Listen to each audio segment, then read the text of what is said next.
course.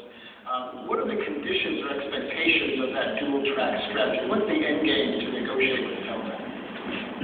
Well, this is an Afghan-led process, which we support. We have agreed upon red lines, and there are two tracks to that.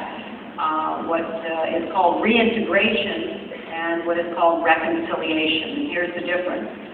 Reintegration is focused on the battlefield and the individual fighter who is ready to go home. And we find more and more of those, as reported by our military commanders. These are mostly young men who were either intimidated into joining the Taliban or chose to do so through family or village pressure or because it was a way to make a living. For many years, the Taliban paid a lot better than anything else in Afghanistan. And this was one of the problems as to why we lost the momentum that everybody thought we were building in the prior administration, is because there was no real emphasis on helping to employ young men and helping to build a security force so that there was a choice. So one of the first things we did was, it doesn't take much to realize how important it was to raise the pay of those who joined the police and the army. And we began to get many more recruits. And in reintegration, if they are willing to leave the battlefield, renounce violence, renounce any connection to Al-Qaeda, and agree to abide by the Constitution and laws of Afghanistan, we will help facilitate their reintegration. Reconciliation is more along the lines of the classic negotiation among leaders. The leadership of the Taliban looking to see whether or not they are willing to end their fighting. We are just at the beginning of that process.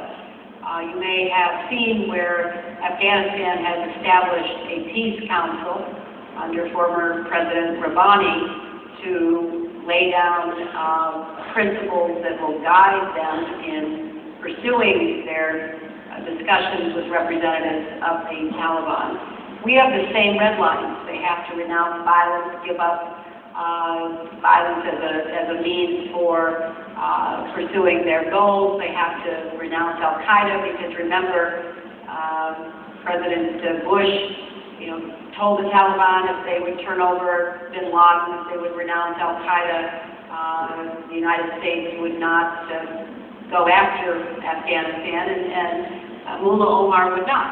And so we said, that's part of the condition, that you have to renounce Al-Qaeda and abide by the Constitution and laws. So you may have followed some of the recent comments from General Petraeus, where our military forces have been asked to facilitate certain of the meetings that Afghanistan leaders have had.